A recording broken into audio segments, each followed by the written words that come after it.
Nalito. Mga Katoliko ba? Mao nang igawas ko dira kay naglibog ko ani sa ilahang pagsabot. Yan. Sabi niya, lumabas siya sa Katoliko kasi nalilito siya sa tunay na katuruan doon ng Katoliko. Kaming dalawa, baliktad kami rito. Bakit? Siya lumabas dahil nalito. Yan. Sana kung may kalituhan, magtanong. Hindi yung sa iba ka kukuha ng info tapos sabi mo may mali, wala ka naman napatunayang mali. Ganon yan. Kailangan alamin mo muna, magtanong ka muna kung ano yung mali. Pero lumabas siya na may kalituhan. Samantalang ako lumabas sa Seventh-day Adventist kasi naunawaan ko. Yan na. Ang ganda rito kasi iba yung umalis ka dahil naunawaan mo, sa umalis ka dahil hindi mo naunawaan. Dati, ako sa Adventist. Stick talaga ako sa Adventist. Pero, nung natuklasan ko tungkol sa founder kasi hindi naman kami, lahat ng mga dumaan sa Bible study ng Seventh-day Adventist, hindi sila tinuruan about sa founder. Walang sino mang tinuruan sa kanila about sa founder. Kaya nung nakalaban ko si Brother Wendell Talibong, doon ako nagtaka, ba't sinasabi niya na yung Seventh-day Adventist, tatag lang ng ordinaryong tao. Tapos may binasa siya sa awit 127:1. Basahin natin yung sinasabi doon, Sabi doon sa awit 127:1, ganitong sinasabi. Yan. Sabi, kung wala ang tulong ng Panginoon sa pagtayo ng bahay, walang kabuluhan ang pagtatayo nito. Kung wala ang pag-iingat ng Panginoon sa bayan, walang kabuluhan ang pagbabantay dito. Sa madaling salita, yung mga iglesyang tatag ng tao, yun ay walang kabuluhan ang pagtatayo nun. Kung walang kabuluhan, how much more yung mga membro na nandun. Pinaliwanag din sa akin ni Brother Wendell yung about sa John 10:16. Sabi ni Kristo, mayroon akong mga tupa, sabi ni Kristo, mayroon akong mga tupa na wala sa kulungang ito at sila ay kailangan ko namang dalhin dito, dalhin sa naturang kulungan. At ang ginawa ni Ellen G. White, hindi niya dinala yung mga tao sa kulungan ni Kristo, bagkos ito ay dinala niya sa kulungang siya mismo ang gumawa. Kaya nung pagdating sa founder, nag-research ako, totoo ba yung claim ng Katoliko na sila yung founded by Jesus Christ? Nag-search ako ng walang biases. Kasi yung mga SDA kasi kapag sila nag-research about sa founder, nilalagyan nila ng biases. Biases. Example, yung sinasabi ni Cristito Bacalares na ang meaning daw ng founder is nakakita. Nakakita ba? Nakasumpong, nasumpungan niya, nakita niya. Yun daw ang ibig sabihin ng founder. Bagkus hindi naman yun talaga ang kahulugan ng salitang founder. Ang meaning ng founder, tagapagtatag, tagapagtayo. Pero, actually sa mga Seventh-day Adventist sa Tagalog, ang tawag nila doon, tagapagtatag o tagapagtayo. Bukod tangi lang si Bacalares at saka yung mga Bisayang mga Seventh-day Adventist, ang sasabi na yung term founder is nakasumpong. Yun lang pinagkaiba ng dalawang yun. Kaya, ito naman, siya ay umalis sa Katoliko kasi wala daw siyang naunawa at nalito raw siya. Nalito, bakit? Kasi sinisirado niya yung kanyang pag-iisip. Malalaman natin yan, tuloy natin yung video. Ang Exodo 20, versikulo 4, nagsugo ginang Ginoo nga dili ka magbuhat og usa ka larawan nga linilok. Yan. Sabi niya, ang Exodo kapitulo 20 versikulo 4 ay nag-utos talaga ang Panginoon na huwag kang gagawa ng larawang inanyuan. Bisan sa dagway, sa bisan sa butanga nga tuwa sa itaas sa langit. Sa kahit na anong itsura na nandoon sa taas sa langit. Sino kaya yun, Sino kaya yun? Ano kaya nasa isip ito habang sinasabi, anumang nilalang na nasa langit? Kasi pag hindi ka marunong umunawa sa talatang yan, malamang iisipin mo yung mga nasa langit na mga santo. At definitely, pabor sa amin yan. Bakit? Inaamin nila na meron na palang mga santo sa langit. Oh, tuloy pa natin ng video. Kundinhi sa ilalom sa yuta. Aba, sa ilalim ng lupa. Oh, ano kaya ang unawa niya sa ilalim ng lupa? Tuloy. O ilalom sa tubig sa yuta. Oh, ilalim sa tubig na nasa ilalim ng lupa. Oh, ayan. Yung tatlong yan, malalaman natin kung naiintindihan ba niya o ini-interpret niya batay sa interpretation ng mga protestante. Tuloy natin. Muna yun ang sugo sa Ginoo pero wa sila mosunod. Ano na wala na sunod? Sabi niya, yan ang utos ng Panginoon, pero hindi nila sinunod. Anong hindi sinunod namin yan, oy? Ha? Yan ay sinunod namin. Bakit? Wait lang.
Ayan. So, si Divine, naglambing si Divine.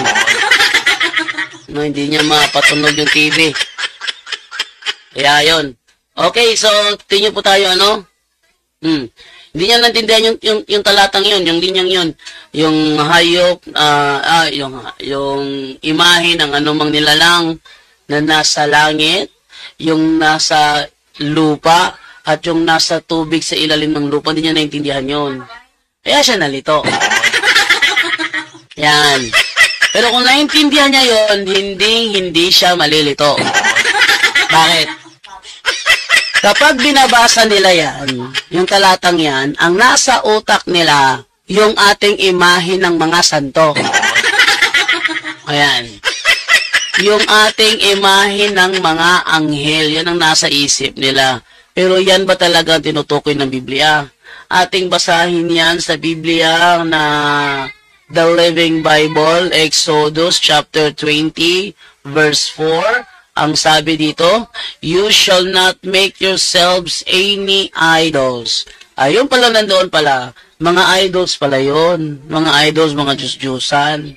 Ibig sabihin, hindi yung imahe ng mga santo, kasi yung imahe ng mga santo, ang tawag dyan, icon. Ang imahe ng mga santo, ang tawag dyan, icon. Hindi siya tinatawag na idols. Yan. Katunayan, tingnan natin yung isang yung isang aklat na kung saan Judaism ang nagsulat, rabbi ng Judaism. Tingnan niyo ha. Ito sinabi ng isang rabbi ng Judaism about sa larawan ni Mama Mary. Wait lang ha, wait lang. Anuhin ko muna rito. Okay. Ito sabi niya, kita ko sa inyo. Ay, hindi pala. Ito. Yan. Sabi niya ganito. Basahin natin basahin ng buo ha. Yan. When his former co-religionists began accusing him betraying Judaism, he replied sadly, "My conscience is clear. I have renounced nothing. Is not the God of Saint Paul also the God of Abraham?" Kasi, sa Judaism kasi kapag naniwala ka na kay Apostol San Pablo, traitor ka na. Kaya, napapaliwanag siya. Sabi niya, yung Diyos ba ni San Pablo, hindi ba yun ang Diyos ni Abraham, Isaac at Jacob? Oh. Saint Paul converted. Did he forsake the God of Israel in doing so? Sabi niya, si Apostol Pablo ay na-convert sa Kristyanismo. Ibig sabihin ba, tinalikuran niya ang Diyos ng mga Israelita?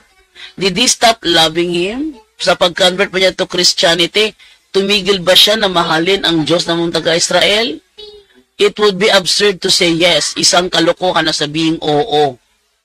Yan. After receiving baptism, Professor Zoli became a fervent daily communicant, devoting considerable time to praying before the Blessed Sacrament in his parish church and the University Chapel at the Gregorianum. He always kept a crucifix on this desk as an expression of his Marian devotion. He had an icon of the Blessed Mother with a lighted blessed candle always before it. Ano daw? He had an icon. Icon yan. Ang sinasabi sa Biblia, you shall not make yourselves any idols. Yan ang? Ang sinasabi sa Biblia na bawal, ang sinasabi sa Biblia na bawal, idols. Wait lang, maingay si Divine. Ang pinagbabawal sa Biblia, mga idols o Diyos-Diyosan. Samantalang yung aming imahe, ang tawag dyan, icon. Ano sa Tagalog ang icon? Yan ang problema dyan. Dahil hindi nila alam, mga protestante, sa kakitira ng kanilang pag-iisip, hindi nila alam ang pinagkaiba ng icon sa idol. Hindi nila alam. Yun. So, meron pa tayong isang ebidensya rito. Sa pang-ebidensya natin dito, meron pa tayong isang ebidensya. Eto. Asan ba yun? Ayan nyo, Isa naman itong balita from Gilbert Perez. Wait lang. Isang balita from Gilbert Perez. Sabi niya dito, the talk of the town sa Philippine Free Press ito, March 29, 1993, page 24. The talk of the town nowadays is the spate of apparitions and miracles that is happening, it seems, nationwide. The dancing son of Ago, the bleeding Virgin Mary, icon. Ano daw? Virgin Mary icon. Icon talaga yung imahe natin. Hindi ko alam bakit itong mga protestante hindi alam ang pinagkaiba ng icon sa idol. Para lang ganito ba? Yung icon ay larawang inanyuan. Yung idol ay larawang inanyuan. Therefore, yung icon ay yun ang idol. Mali. Mali.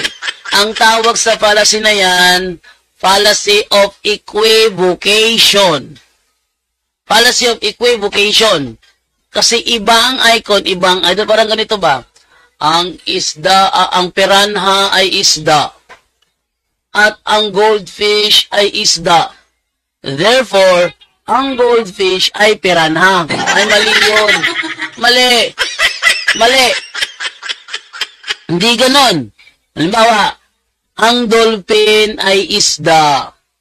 Ang pating ay isda. Therefore, ang pating ay dolphin. Mali yun. Mali. Mali. Ganyan. Sana mga protestante, matuto naman kayong magsaliksik, umunawa at mag-aral. Huwag kayong magpapaniwala sa mga pastor ninyong walang alam. Yan ha. Ang sinasabi ng Biblia, you shall not make yourselves any idols. Huwag niyong idamay ang icons. Yan ang pinagkaiba ng Katoliko sa mga Protestante. Kasi tayong Katoliko, nauunawaan natin ang Biblia. Pero sila hindi na naunawaan yan. Ano daw? Huwag kang gagawa ng anumang larawang inanyuan, idols. Yung idols wala dyan, larawang inanyuan ng mga Diyos-Diyusan. Ibig sabihin, hindi kasamang icon, idols lang. No images of animals. Yun palang nilalang na nasa lupa, yun pala ay mga hayop, gaya ng baka, kabayo, o aso, pusa. Yun pala ibig sabihin nun. Tapos ano pa? Yung mga nilalang na nasa ibabaw ng langit, ano yun? Birds. Birds pala yun. Tapos yung nilalang na nasa ilalim ng lupa, nasa tubig sa ilalim ng lupa, ano yun? Fish. Ang tanong, kung nilalabag natin yan, sinong santo ng Katoliko ang hayop?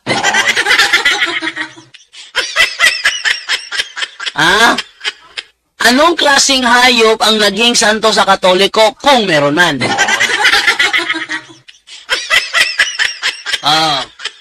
Tapos, anong klaseng santo sa Katoliko na ibon? Sa tagal ko sa Katoliko, wala akong naalala na meron tayong santo na ibon, isda, at mga hayop.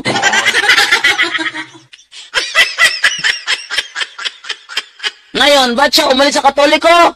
Kasi nalito siya. Bakit na siya nalito? Kasi hindi nakakaunawa ng Biblia. Yun. Para makita natin yung kanyang ano. Sige, dumadami ng mga mukha ninyo. Dumadami na. Tira kayo ng tira. Huwag kayong magalit ha pag sinagot ko yan ha. Di ba kasi dyan nagagalit pag nagre-riba tayo? Huwag na kasi tumitira. Galit kapag kami nag-ribat. Huwag ka magalit. Meron ko na ano dati. Aba, nagalit siya dahil niribat ko yung video niya. Huwag ka magagalit. Ikaw yung umatake, natural lang ang magpapapa. Kung sa boxing pa yan, ikaw nanununtok ka lang ang papasuntok lang kami. Siyempre, kailangan namin na mag-defend. At kung na-counter-attack ka sa defend namin, problema mo na yun. On the first place sana, hindi ka nag-attack. Diba? Nag-attack ka eh. Huwag ka magalit kung makounteran ka bigla. So naman tayo ngayon, ating ituloy yung naturang video, no? Sabi niya, ang Exodo 25, versikulo 18, nga si Moises ra ang gisugo nga magbuhat og kirubin. Sabi niya, Exodo 25:18, si Moises lang ang inutusan na gumawa ng kerubin. Galing mo. Ang galing. Pero nakapagtataka, bakit sa Badista hindi nila kailanman matanggap na ayun sa Exodo 20, Israelita lang ang inutusan na mangilin ng Sabat.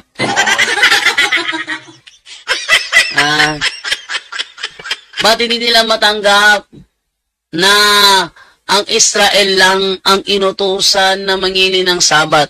Pag sila tinanong mo sa bagay na yan, sasabihin nila, ang inutusan ay tao. At dahil tao ka, kasama ka ron. Ngayon, pag sinabi mo naman, ano yun? Pag ang tao inutusan, obliged tayong sumunod, ganon. Sabi naman nung isday, oh, natural, tao ka, di ba? Hindi ka naman unggoy, di ba? Ganon ba yun? Okay. So, ang tao na tinutukoy dyan utusan, hindi ba mga Israelita yon? Sabi niya, hindi naman problema na kung Israelita ba yun eh. Anong? Yung tao, yung Pilipino, tao yun, di ba? Siya, oh, ayun, dami bang Pilipino dyan? Sabi niya, natural, tao inutusan eh. Ganon. Oh, okay. Sa Exodo 25:18, may utos din dyan. Tao inutusan. Dami Pilipino doon. Sabi niya, basahin natin. Nang nabasa, paggawa ng rebulto ng kerubin. Sabi ng Zabadista, ay si Moises naman yan eh. Oo nga. Si Moises nga. Tao naman yon. Iyan tanong. Sabi mo, kapag tao inutusan, damay-damay tayong lato, pati Pilipino. Ayan, tao inutusan. Ba't ayaw nyo makidamay? Ayun. So, I told you, yes. I told you, yes. I will charge it. Okay? Then, sabi naman nung Sabadista, yun na nga, si Moises lang naman ang inutusan. Sabi ko naman, yun na rin. Israel lang naman ang inutusan. Kapag ginamit nila ang argumentong tao inutusan, basahin niyo Exodo 25:18, mag-iiba yung isip nila. O di kaya, sabi nila ngayon, isang tao lang naman ang inutusan dyan eh. Basahin niyo ang mga ceremonial law kung saan maraming Israelitang inutusan. Sabi naman nila, Israel naman yan eh. Yan ang nakakalito sa utak ng mga Sabadista. Tapos itong taong ito, sasabihin niya, nalito talaga ako.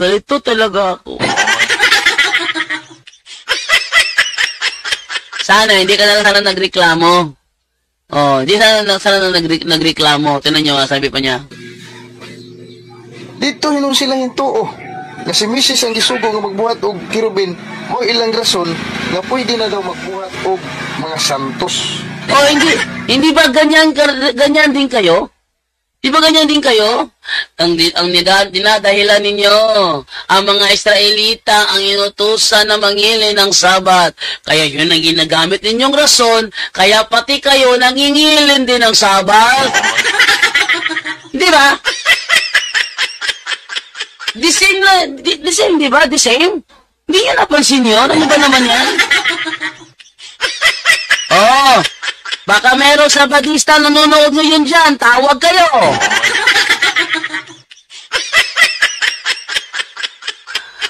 Nakailang live na ako. Wala pang Sabadista tumatawag sa akin dito.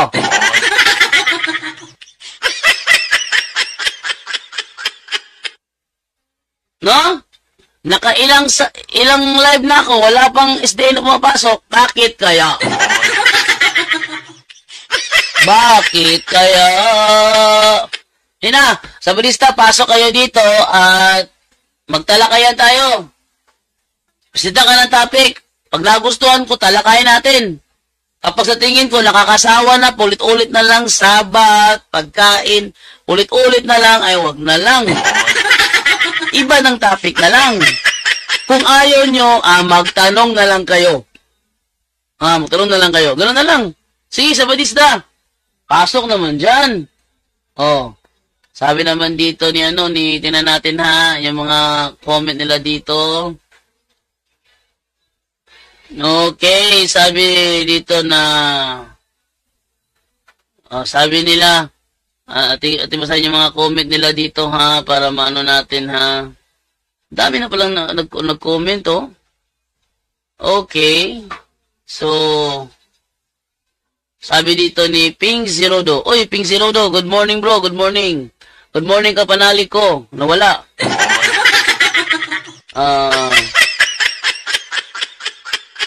Andiyan si Maricel Moncada. Shout out, abangan ninyo ngayong September 9, 3 p.m. Straight to the point yan. Anong araw? September 9, 3 p.m.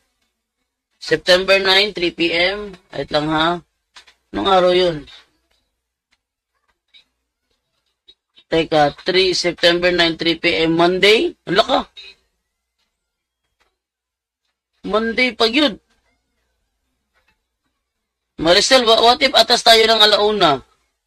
Kasi baka abutan tayo ng uwian ng mga bata, hindi ko masundo yung anak ko sa school. Okay?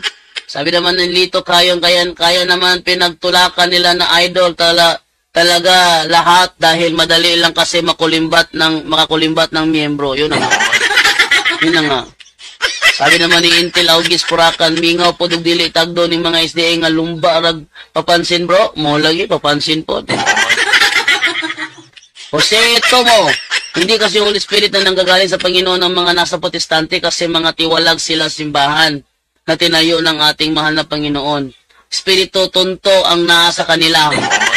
Hindi nila maintindihan ang nakasulat sa Bible kaya hindi magkasalungat ang paliwanag nila sa Bible, yung magkasalungat. Sabi ni Intel August Purakan, pero nasubrahan na jud to si sukdanan sa kamatuoran, bro. Hindi pa ila lamang jud nila sa iyahang mga post nga naliwat sa founder nila. Lami unta. Ug kana si sukdanan sa kamatuoran magkidayalugon anako dire. Depod.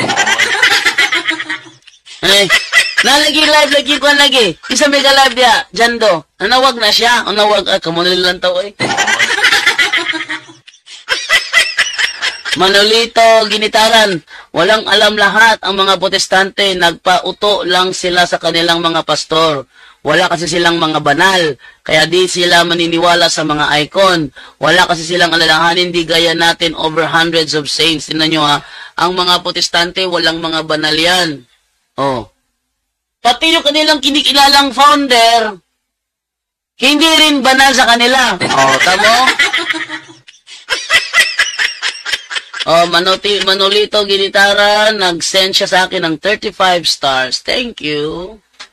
Oh, sabi naman ni Presi Legaspero Rojas, good morning bro. Jando. Sabi naman ni Onkel Hob, Jose RN. Paano basahin ito pangalan mo? Salamat kayo sa invitation. Magtanaw ra sa YouTube ninyo. Dili pareha atong oras, Brad. Nasa ibang bansa pala to. Oh. Hadlok ng SDA sa imuha, bro, JD. Rating hadlok ka yun. Nurse Rolio. Tanong ko lang, bro, JD, bakit ang demonyo nasa lupa? Di ba dapat sa impyerno yan sila? Bakit dito pa sa lupa?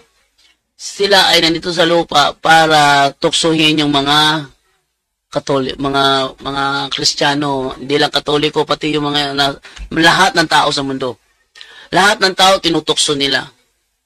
Yung iba nagpaloko, yung iba naman malapit ng maloko.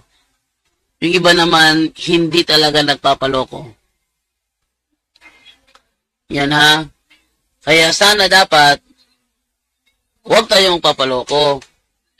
Ganito yan o. Tandaan ninyo. Tayo ay nangangaral ng salita ng Panginoon. Tandaan nito ha. Ito sinabi ni Padre Darwin kahapon sa aming Holy Hour. Tayo ay nangangaral ng salita ng Panginoon. Kapag yan, hinaluan mo ng pang-aasar, ibig sabihin, yung pangangaral mo, contaminated na yan. Pag sinabing contaminated na yan, basura na yan. No? Basura na yan. Kung gusto mo gusto mo talagang makipagtalakayan, wag na wag kang mamimersonal. Kailangan ang talakayan talaga malinis. Ano ba ang malinis na talakayan? Ibig sabihin, labasan ng katotohanan, walang gamitan ng tricks, walang gamitan ng strategy. Ang hirap sa mga sabadista kasi gumagamit ng mga strategy. Gaya ni ano ba? Dahil Villanueva, sabi niya, bro, kung mayroong nabasa si Jerry Laig na santo ng mga Hudyo, pinersecute ng Roman Catholic Church, tatanggapin mo ba? Natalo ka na. Sabi ko, wala siyang mababasa, bro. Kaya kung nga siyang hinanapan para pasahin niya eh. Yun na nga. Sabi niya, yun na nga. Kung sakali na meron siyang mabasa, tatanggapin mo bang talo ka na? Sabi ko naman, di basahin niya para i-double check ko rito. Sabi niya, gito na lang bro. Mag-showdown na lang tayo. Babasahin ko. Ngayon din. Sabi ni Villanueva, ngayon din. Huwag mo nang bukas-bukasin. Ngayon din, babasahin ko. Santo. ng santo ng mga Hudyo, pinersecute ng Roman Catholic Church. Pag nabasa ko, balik ka sa SDA, sabi ni Darby Villanueva. Sabi ko, okay, sabi, dahil yan ay showdown, pasahin mo, i-double check ko rito. Pagtugma ang resulta, sa paliwanag mo, magbabalik ako sa SDA. Sinabi ko yun. Pero pag hindi tumugma, ikaw ang magkakatoliko. Anong ginawa ni Daryl? Pinatay yung live.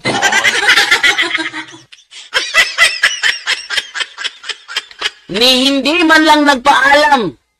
Ni wala man lang pasalamat na salamat sa inyong panonood. Babay na po. Ang ginawa niya, pinatay agad yung live. Yun ha? Yun ang malaking doon.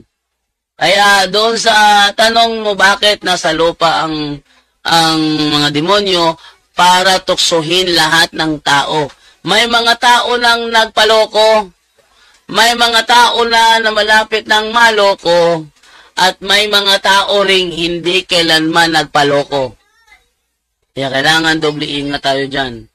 Kapag tayo ay mangaral ng salita ng Diyos, siguraduhin natin na hindi natin inaasar yung ating katalakayan. Hindi inaasar yun. Para bang ganito ba?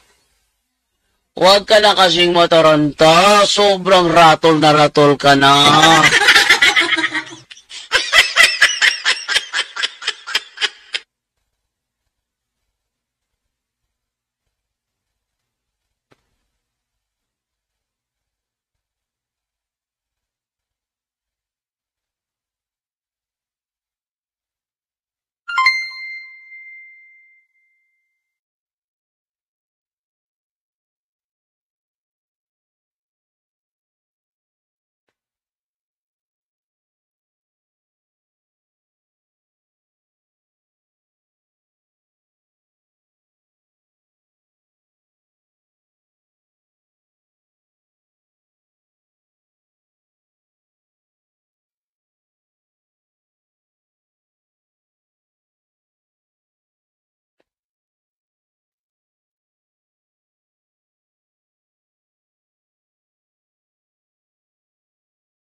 Nabasa yung yung iPad. Wait lang. Nabasa yung iPad at natapunan ng ni Divine Juice. Hindi na lang, hindi nasira. Hindi na lang, hindi nasira. Ito ba naman yung yung iPad ni Divine? Oh. Wala, Diyos.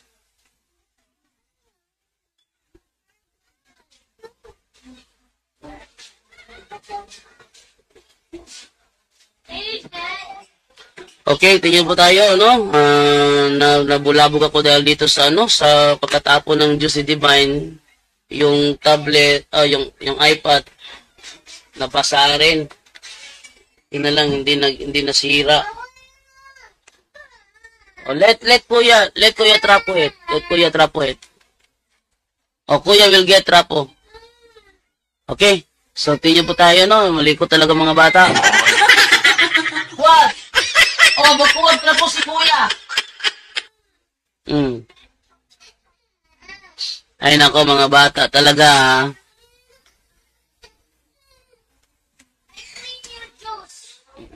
Michael, Michael, go get divine and new juice there in the store. Ask Ma what kind of juice is it and get divine a new one. Oh, get divine a new one. Tell Mama, get divine a new one kay Nayabo.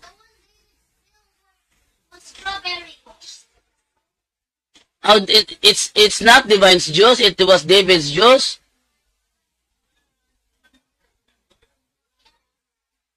Okay. Sige, trapuin na. Mga bata talaga. Okay, ito tayo, no? Sabi naman ni Roel Bulala, ganyan ng mga protestante, ma-technical. Ma-technical kasi alam nila kapag honest sila, hindi sila mananalo. Kaya yung ginagawa nila, technical. Ma-technical masyado. Yan ay isang paraan, yan ay isang ebidensya na talagang hindi sila totoo sa kanilang pinagsasabi. Kung tayo harap-harapan pinagloloko nila, how much more yung mga taong naniniwala sa kanila. How much more yung mga taong naniniwala sa kanila kung sila mismo kaya nilang lokohin sarili nila mismo. Ha? Oh, Diyos ni David na yabo. Oh.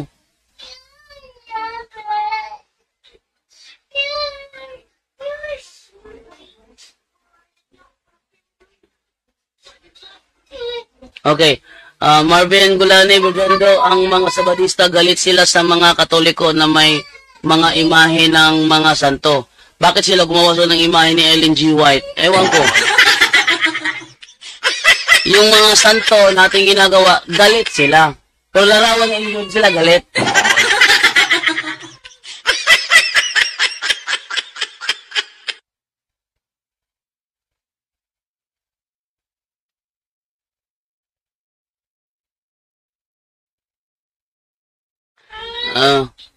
Okay.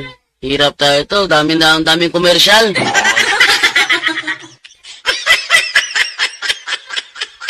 Wait lang nga, balikan lang ako ha.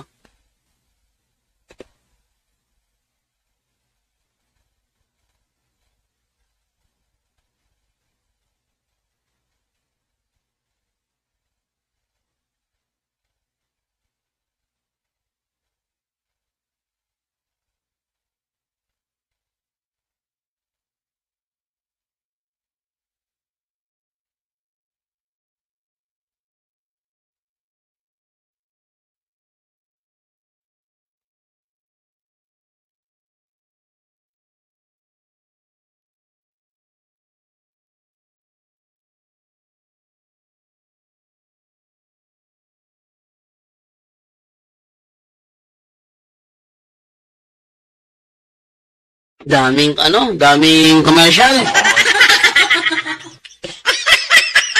Ay, nako. Yung mga batang ito. Tuloy tayo. Okay, basa naman ako dito mga comment naman. No audio po. Audio nawala. Nawala ba audio? Nawala? Nawala audio. Baka yung umalis ako. Okay. Good PM bro Jando, sabi naman ni Remdel Sinsano Paubsanon, watching from Mandawi City. Wala sound bro, nawala ang audio bro. Nawala po ang audio. Saan wala yung audio? Ngayon lang. Ha? Nawala audio?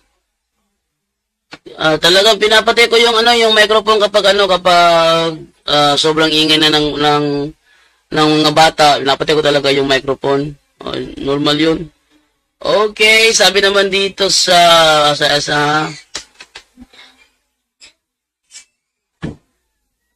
ayaw gamita bro, off usa kay aron dili madaot.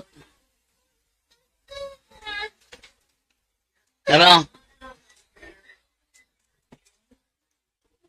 Libog tanin tibanan eh. Ikuha ag Diyos, ang gipangita na po ng iPad.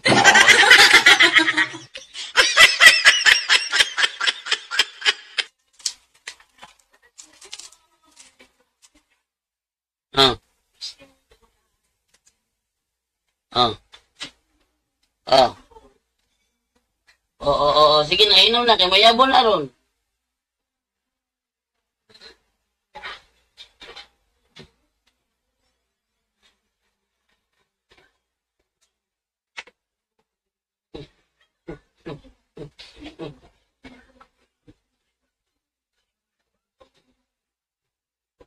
Ano naman to?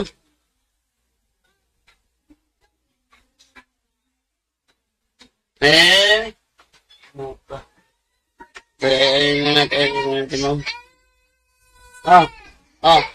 Ano? Sindog na ko.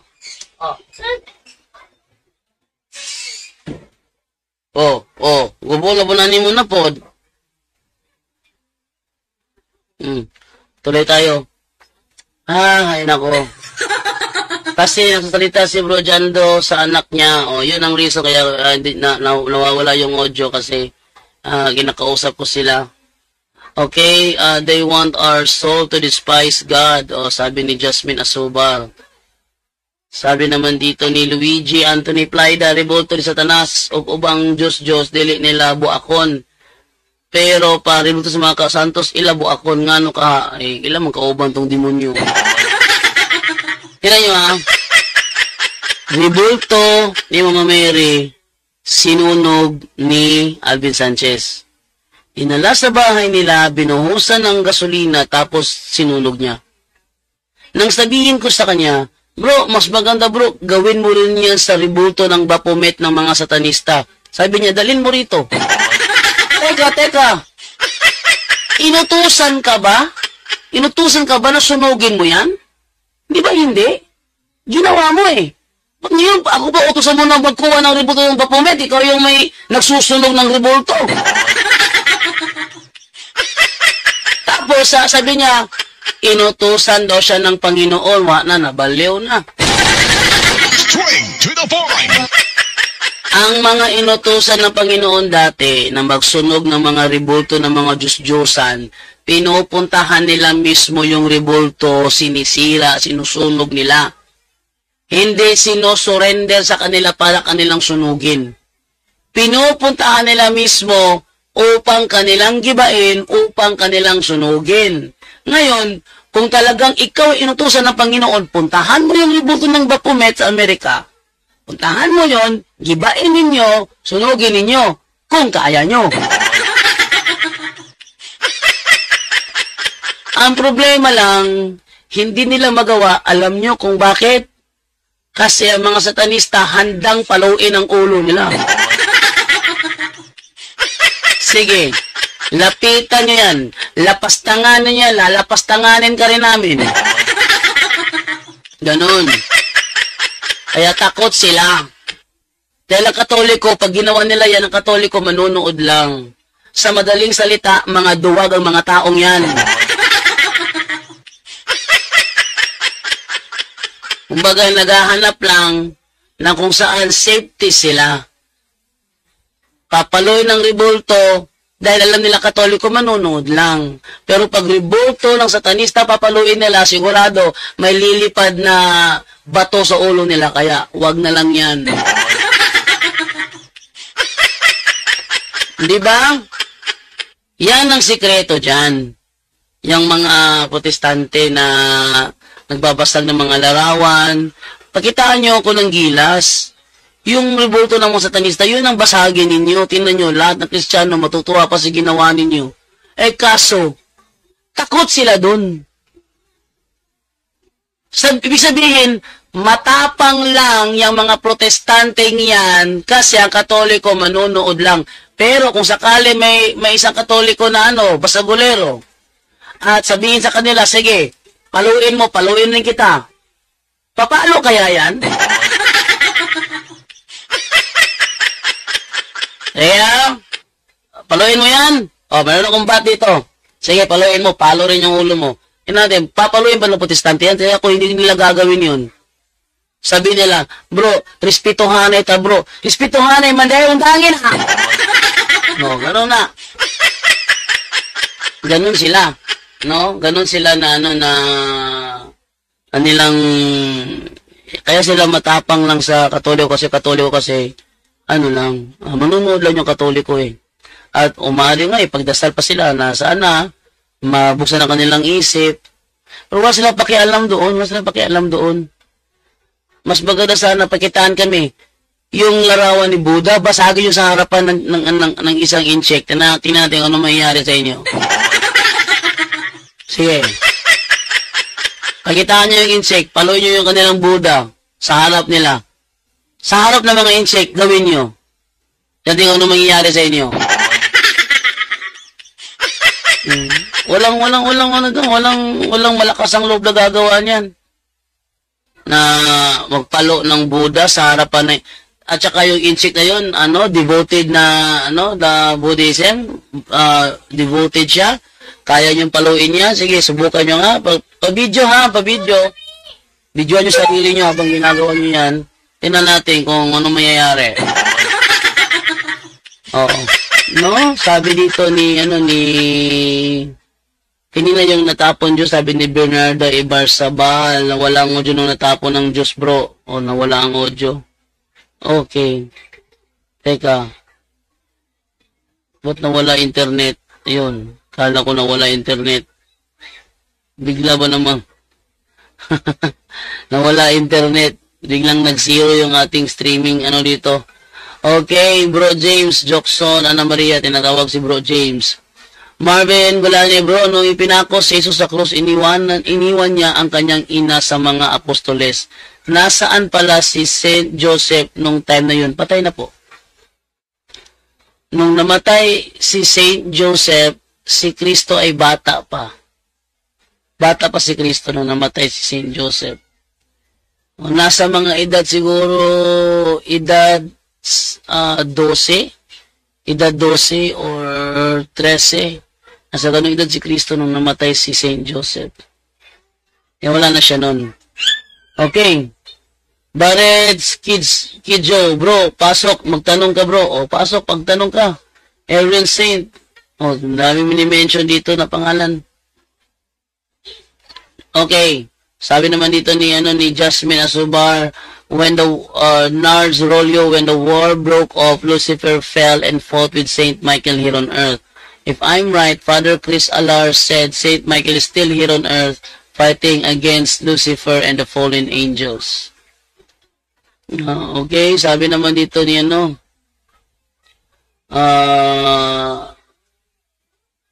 okay, din na Pre, Melchor Otelano, salamat sa pagtanaw, sabi ni Jug Moves. Okay, si Bitoon Jersey Maker. Bro, mayo buntag, may mapansin lang ako sa mga iglesia ni Cristo na tayo ni Felix Manalo. Nakalakay local church, hindi naman tayo sa local na nabanggit. Halimbawa, local church ng Kapas, pero sa konsepsyon nakatayo yung Kapas kasi katabi ng bayan namin. Baka kako yung gumawa ng karatulan na lito lang. Na malamang ganun, may possibility na ganun, na yung naglagay ng karatulan na nakalimot lang kung ano yung tamang ruta. Ganggang Pardillo Kalamba. Dili man na sila kabasag sa mga ributo sa mga satanista. Hadlok sila mukaliring ilang ulo. Correct. Hadlok. Ano tinuod ya? Walay sabadista mangusog og guba sa ributo sa mga satanista kay sigurado sila mamiliglo sila. No? Wala 31 pa. No? So, good morning, Bro Jando, watching from Taiwan, si Taiko Nora. Ito naman si Olive Olay. Good morning, Bro Jando, Lavador. Ray Eda Aspera. Ito ilagay sa screen yung comment inyo. Okay. Marvin Galani, bro, na mabasa anak sa Biblia bahin sa pagkamatay ni Saint Joseph. Wala na. Bitaw na mingon bitaw mi nga Biblia dili kompleto. Maraming information na hindi nakasulat sa Bible. Gaya niya, ano kinamatay ni Saint Joseph, anong ginawa ni Kristo nung siya pagkabata niya hanggang 12 years old. Kasi 12 years old siya doon na iwan sa templo, hindi ba? 12 years old siya naiwan sa templo. Tapos, nung hinanap siya, kung may mga kapatid siya, nasaan sila? Nasaan sila? Wala. Yan na nga. Ano mga ginawa niya? May mga ginawa si Kristo, wala na naisulat sa Bible. Yan ang isang palatandaan na ang Bible talaga, hindi talaga kompleto. Hindi talaga siya kompleto. Sabi naman dito ni Birthstone Rosary, pwede ba gamitin, bro? Hindi. Birthstone, yan yung ano, yung mga pampaswerte ng mga bato? Hindi. Chaz Aladdin, bro, may nakita ako sa Reels na may bungo ng madre sa Vatican. Ano ba ang kwento nun? Yun ba yung madre sa, ano yun? Yun ba yung madre sa kwento ni Father Diz sa isa niyang talk? Yung naposes or nagbuntis? Bungo ng madre? Tingnan natin ha, bungo ng madre sa Vatican.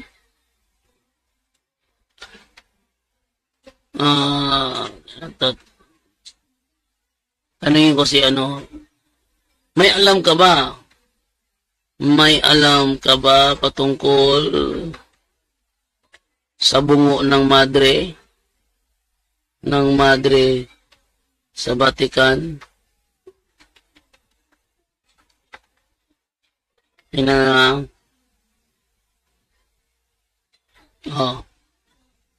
natin anong sagot dito.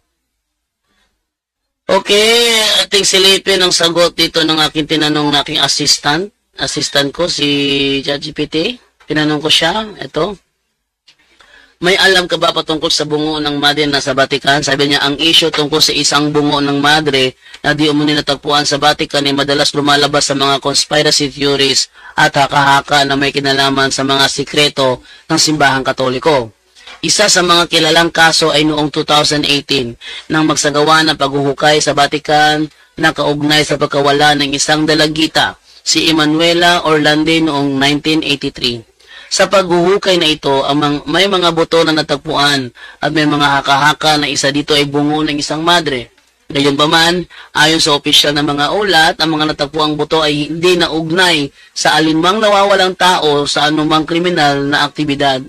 Ibig sabihin, may mga bungo na nahukay pero hindi siya connected sa mga pinagdududahan na mga kriminalidad. Malamang matagal ng patay ito, no? Ang mga ganitong kwento ay kadalasan nagmumula sa mga espekulasyon. Ayan. Galing pala sa mga marites, espekulasyon at sensationalized media coverage. Pero sa ngayon, walang konkretong ebidensya na nagpapatunay ng anumang mas malalim na sikreto tungkol dito sa Vatican. Interesado ka ba sa mga conspiracy theories o nais mong malaman totoong kwento sa likod ng isyong ito? Wag na, salamat na po. Wag na. Okay na yun. Okay na yun. Anong sagot niya? Sige, walang problema. Kung may iba ka pang tanong, huwag kang magatubiling magtanong. Nandito lang ako para tumulong. Ayan ang assistant ko. Di ba ang galing? Magaling yung assistant ko. Sabi ko sa inyo, magaling yan eh. Pag yung tinanong ko, talagang sagot agad yun. Ang mga di mo, teka, saan na ba yun? Taiko Nora. Bujando, pwede ko ka ba matawagan sa message o sa imo message kay na okay, pwede. Hello? Hello, good evening. Hello, bro. May buntag. Good morning. Si Mar ito ng Cebu. Mar, Cebu, Bro, Mar? Nanood ako ngayon sa Straight to the Point dito sa Facebook Live. Okay, bro. Bro Mar, yung nag-send sa akin na picture, yun ba? Hindi. Kala ko. Yung pagkapagsunog niya. Okay. Okay. May tanong ka, bro? Meron po. Ano yun, bro? Bakit yung mga protestante palaging inatake ang Katoliko? Bakit yung mga protestante lagi inatake ang Katoliko? Siyempre, unang-una, parang Katoliko, layasan ng Katoliko, dagdag sa kanilang 10%. Bro? Dito. Maraming salamat po. Okay, thank you sa'yo. Thank you sa'yo, bro. Thank you, 4980. Yun.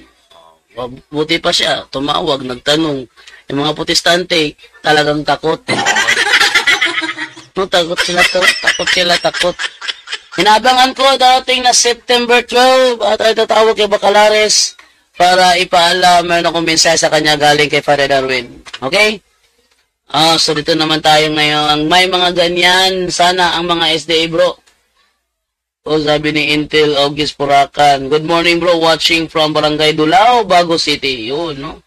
Sabi naman dito ni teka, live ko yung ano. Bro, live ka ba sa YouTube? Baka mamaya, Sacramental Blessing, darating si Joseph, ilalive niya sa YouTube. Okay. Ano ba yung iba dito? Blessed Saturday, mga puntos at sa iyo, Brother John, dito kami sa Bicol Region.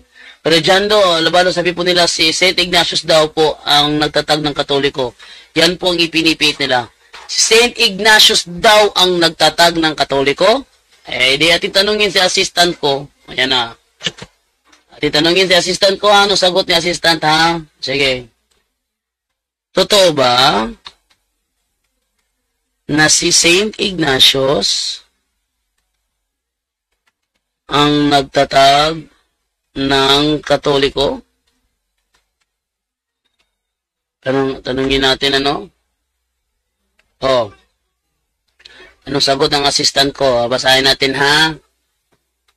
Sabi niya, si St. Ignatius ng Loyola, ay hindi Loyola, Antioch. Teka. Totoo ba, Ate Palitan, totoo ba na si St. Ignatius of Antioch, ayan, Ignatius of Antioch, Loyola yung sinabi niya of Antioch, ang nagtatag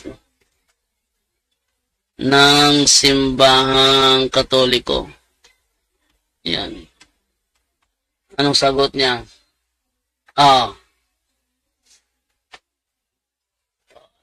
Tinan niyo, mabilis yung aking assistant dito. Totoo ba na si St. Ignatius of Antioch ang nagtatag ng simbahang Katoliko? Hindi si St. Ignatius ng Antioch ang nagtatag ng simbahang Katoliko. Straight to the point. Hindi pala si St. Ignatius ang nagtatag, ngunit siya ay isang mahalagang tagapagtanggol ng pananampalatayang Kristiyano sa mga unang siglo ng simbahan.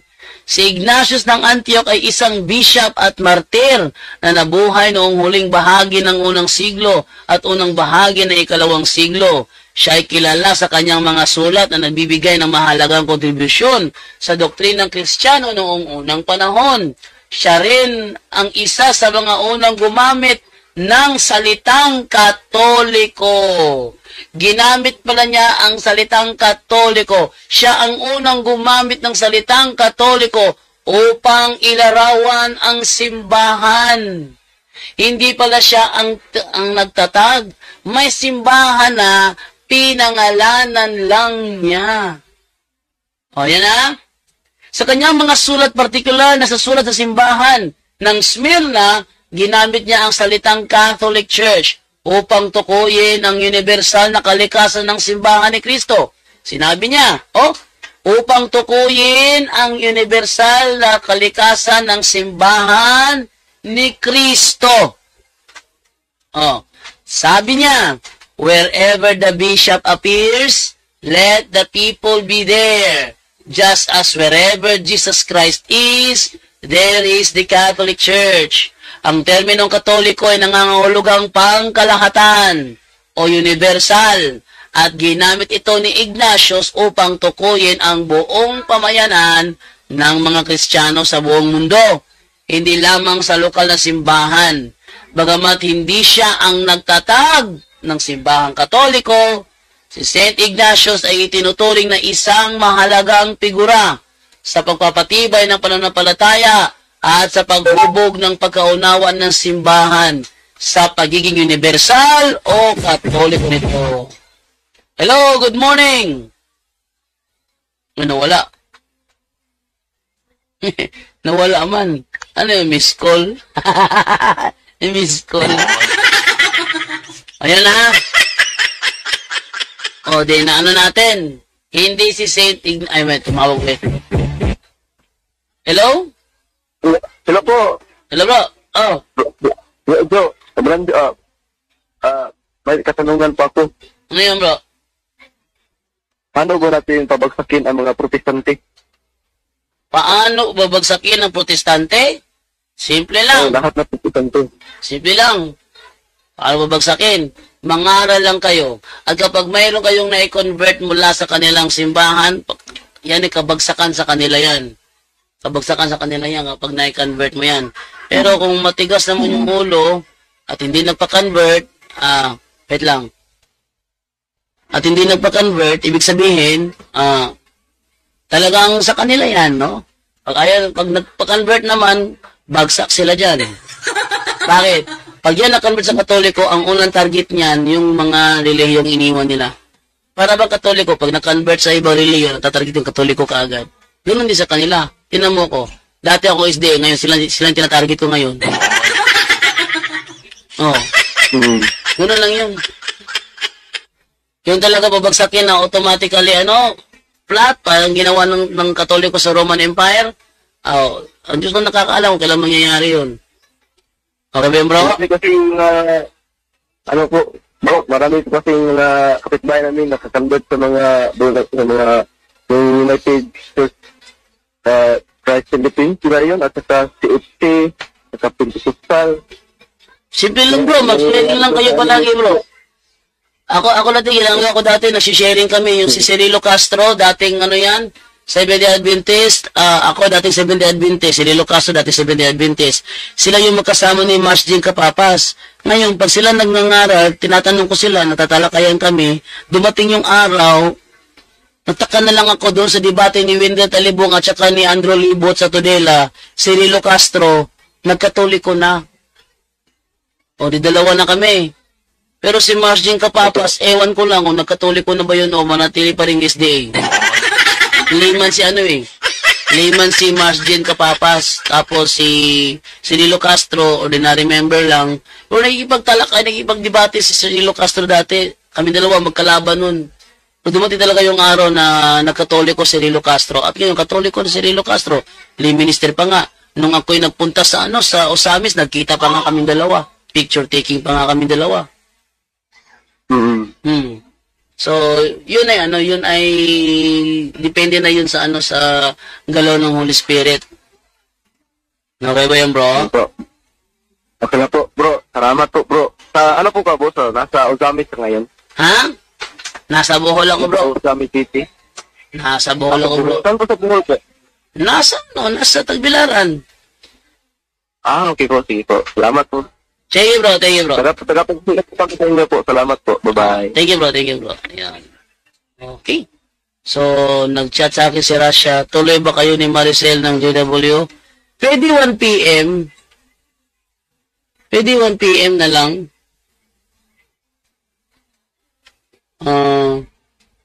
Kasi 4:30 kunin ko anak ko. 4:30 kunin ko anak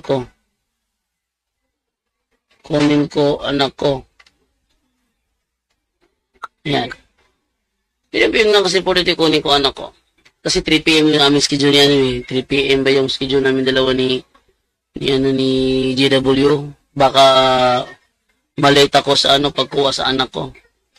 Okay, ito naman tayo ngayon sa pagbasa ulit ng comment, no? 11:60 na.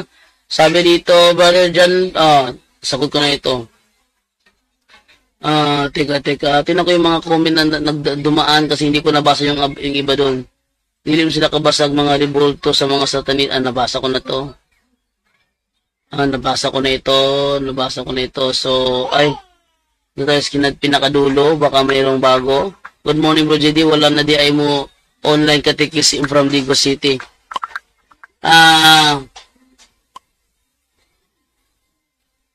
September 9 na. September 9 pa yan.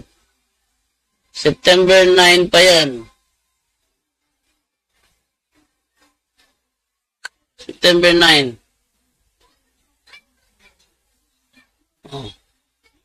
Pwede rin. September 9. Pwede rin. September 9, 8 p.m. September 9, 8 p.m. Humingi kasi si Rasha sa akin kasi ng ano eh. Sa akin si Rasha ng ano okay, tingnan ko. Nag-PM ang good siya na karon, ha? Dili karon eh. Wait lang ha. Karon? Karon? Sige. Sige, karon. 3 p.m. 3 p.m. Ngayon pa yung debate ko, kala ko September 9. September 9 kasi yung nasa ano eh.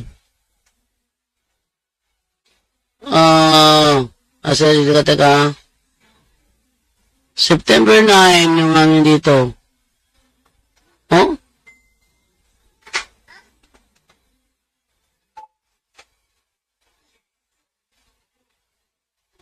Oh, yes, kana. Oh, yes, kana. September 9 na. September 9 mo na.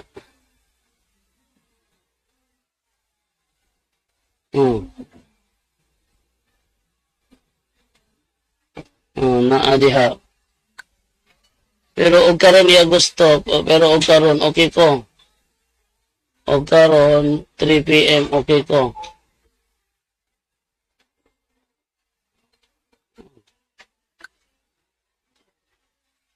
Na okay daw no, may debate ka pala ngayon, bro.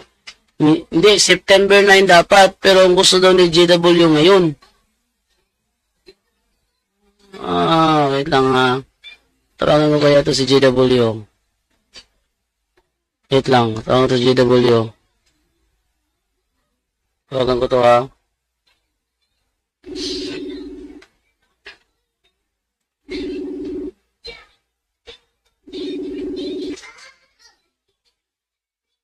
Hello? Hello? Hello, hello. O, di ba September 9 yung schedule natin? Gusto mo ngayon? Gusto mo ngayon? Kada bro, ang confirm na si Rasha kung anda, madayon ta sa 9. Sabi niya kasi, sabi ko, September 9, pwede ba 1 p.m.? Kasi 4:30, baka matagal ang debate, 4:30, kunin ko pa yung anak ko sa 4:30. Baka matagal lang, kung 3, pwede ba 1? Sabi niya, may lakad daw siya ngayon. Teka, ba't ngayon? Ba't, Hindi ko sinabi na ngayon. Sinabi ko, tuloy pa yung natin, yung discussion kasi magbigay kada ng 150 yung sa pagmo-moderator ba. Kaya kino-confirm ko niya kasi magulog ako ng GCash bukas. Gawin mo tong gawin natin tong 1 p.m. para mahaba-haba yung oras. Baka kasi pag 3 tapos 4:30 hindi pa tayo tapos, walang kukuha sa anak ko sa school. Pero wala problema. Ako lang siyang i-confirm kay mabisin ba ako nga sa Lunes unya basig di madayon ba. Muna ako lang i-confirm kay busy ba na si Rasha basig na siya i-live sa uban ba. Sige, mga kuan. Alauna, 2:00 na rin. Sige, okay ko na. Sige. Ako lang inon si Rasha kay naamang gud siya talentuan sa kuan gud sa kanang tawagan na pag-live niya ba. Sige, okay ra. Sige. Walang problema sige. Thank you. Ayun, so, klaro. September 9, binakog karon. September 9 pa, excited na masyado. Okay. September 9, sige. Ina 1 p.m. 1 p.m. Para sure. 1 p.m. Alam niyo, marami naghamon sa akin, yung iba nakalimutan ko.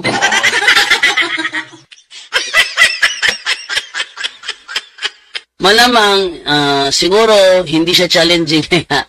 Nakalimutan ko. O di kaya, sa dami na ginagawa ko, nakalimutan ko. Nakakalimutan ko yung iba. Nandun ako sa Cagayan, ha? Yung kapatid ko tumawag. Sabi niya, Kuya, hindi ba meron kayo debate ngayon ni ano? Hala, nasa Cagayan ako. Ano ngayon yan? Ipa-reschedule mo na lang. Yung debate ko nung nakaraan na hindi sumipot yung yung debate ko nakaraan na hindi rin natuloy.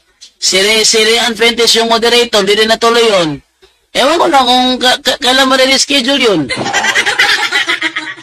Nakakalimutan ko yung iba. No?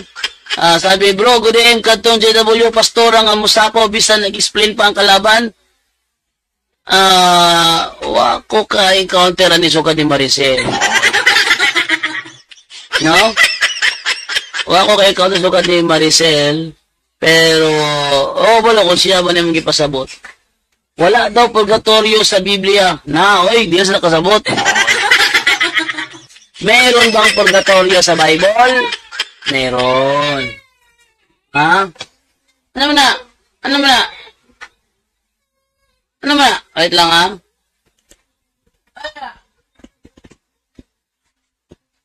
Ano bang ito ng YouTube Kids? Ibisli tayo YouTube Kids. Okay?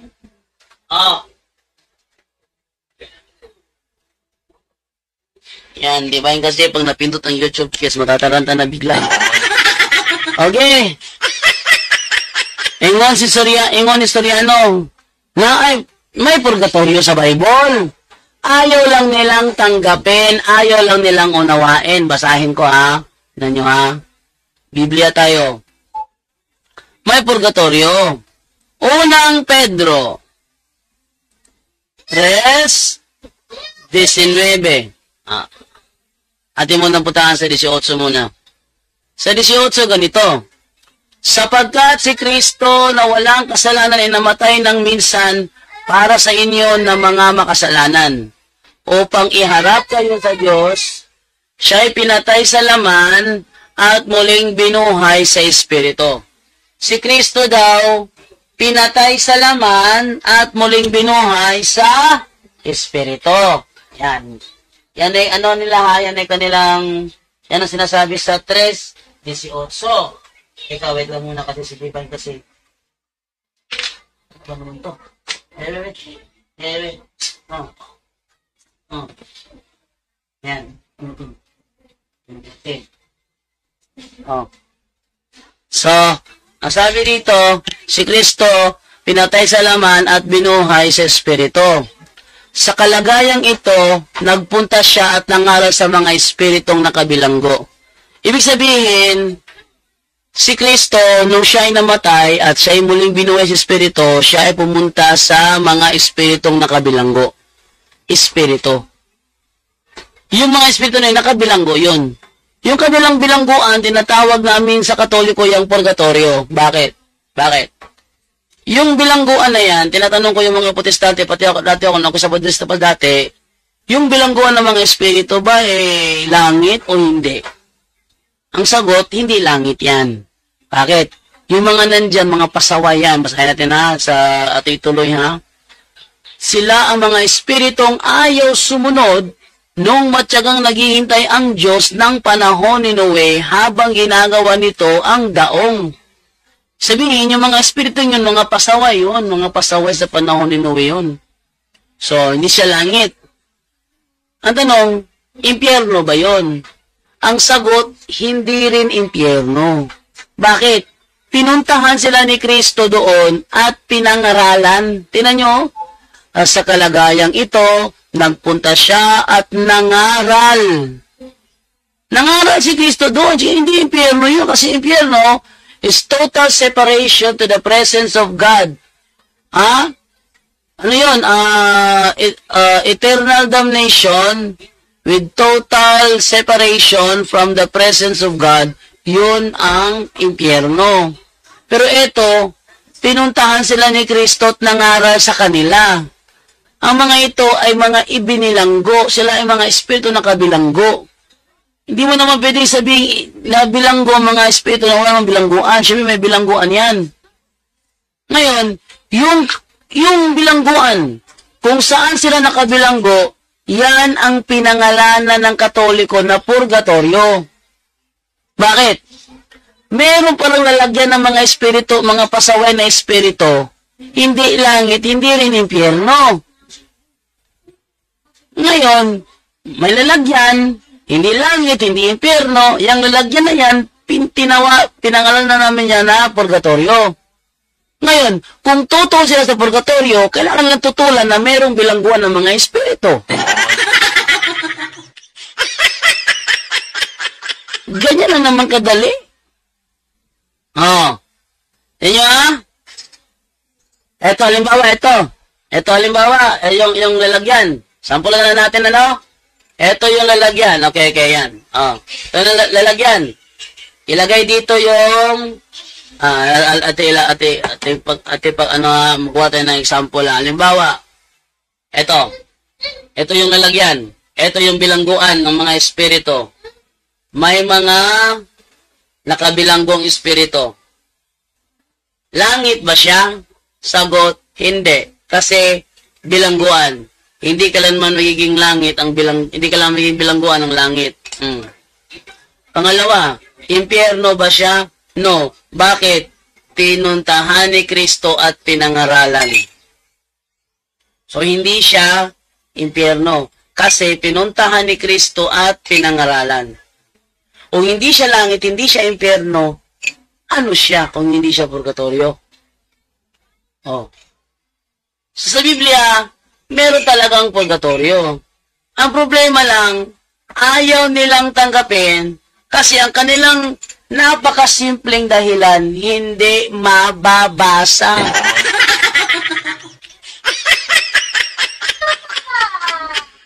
Sa Biblia, wala ka ring mababasa na si Apostol Pedro mayroong asawa. Wala. Dati, ko yung mga dati niyan eh. Sabi nila, kung may mabasa ako. Sige, pag may nabasa ka na meron siyang asawa, mabasa mo ha? Asawa ni Pedro ha? Pag meron ka nabasa na meron siyang asawa, talo na ako. Oh. Pero pag wala ka nabasa, minimum talo ka. So, sige. Nagipag-showdown sa akin yung isang baptist na yon. Nung binasa niya, nagkaroon ng sakit ang biyenan ni Simon. Saan niya yan, Asan ang asawa dyan? Yun, may biyenan. Yun na nga, may biyenan. Pero asan yung sinasabi may asawa siya, mababasa mo may asawa siya. Naunawaan naman eh. Ayun. Naunawaan pala. Sa madaling salita, ang walang mababasa na si Pedro may asawa. Pero maiintindihan mo na meron siyang asawa kasi meron siyang biyenan. Ang mababasa sa Biblia, si Pedro, Simon, merong biyenan. Yan ang mababasa. Meron siyang biyenan. At dahil meron siyang biyenan, mauunawaan mo na yun na meron siyang asawa dahil may mababasa na meron siyang biyenan. Ganon yun. Ang purgatorio, ganon din. Wala kang mababasang purgatorio, pero meron kang mababasa na bilangguan ng mga espiritu. Yung bilangguan ng mga espiritu na yun, yun ang pinangalan ng purgatorio ng Katoliko. Kaya nga sa La Sagrada Biblia, a los tales predico mucho tiempo por boca de Noé, del Espíritus las almas y por cárcel el purgatorio. Yun ang nakalagay sa La Sagrada Biblia. A los tales predico mucho tiempo por boca de Noé, por espíritus las almas y por cárcel el purgatorio. Meron talaga. Yung bilangguan ng mga espiritu na yon, yun ay purgatorio. Meron din nagsabi sa akin, hindi yan purgatorio, Brad. Ano yan? Yan ay limbus patrum. Ha? Limbus patrum daw? Oh, limbus patrum yan.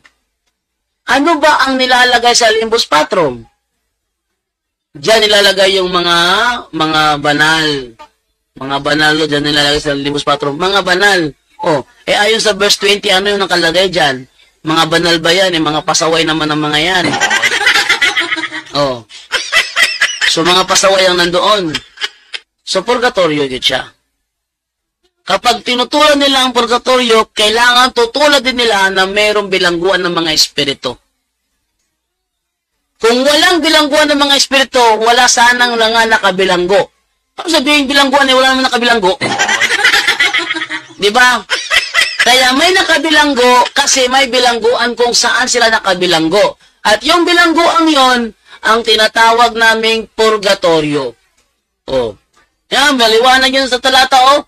Sa kalagayang ito, nagpunta siya at nangaral sa mga espiritong nakabilanggo. Yun. Sabi ng iba, Brad, yan ay mga buhay, Brad. Mga buhay yan, nakabilanggulang sa kasalanan. Mali. Bakit? Kung itutuloy mo yan, sila ang mga espiritong ayaw sumunod nung magtyagang naghihintay ang Diyos ng panahon ni Noe habang ginagawa nito ang daong.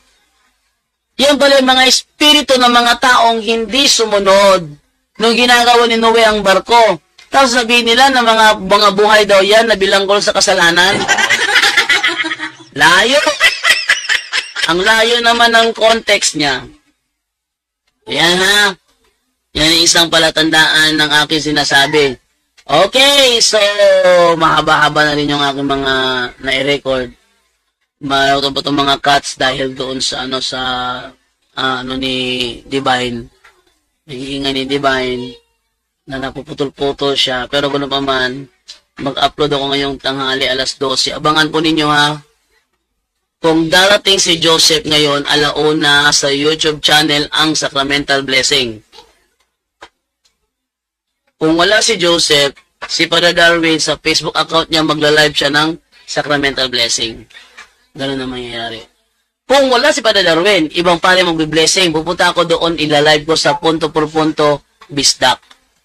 Okay? Okay, so good morning Bro JD. God bless. Maayo unta dili ka magsawa og live kay para daghan may masabtan sa atong church RCC. Pangutanan lang mo. Kaya kung makatubag ko, makatubag ko. Kung di ko katubag, di ko katubag. Para lang yung gano'n ba? Para lang yung ganito ba? No, si Rafael pa, bibi pa si Rafael, sabihin ko ganito. Kapag sinabi ko, sinabi ko. Pag hindi ko sinabi, hindi ko sinabi. Kaya, magtanong lang kayo. Pag kayo sinagot ko, sinagot ko. Pag hindi ko sinagot, hindi ko sinagot. Ganun lang yun.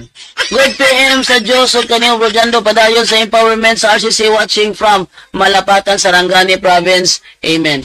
Kaya yung mga kakilala po ninyo ng mga protestante, yung mga kachat dyan sa, sa Facebook, patawagin nyo rito. Unang-una, hindi ko i-reveal yung kanilang pangalan kasi hindi ko naman sila kilala.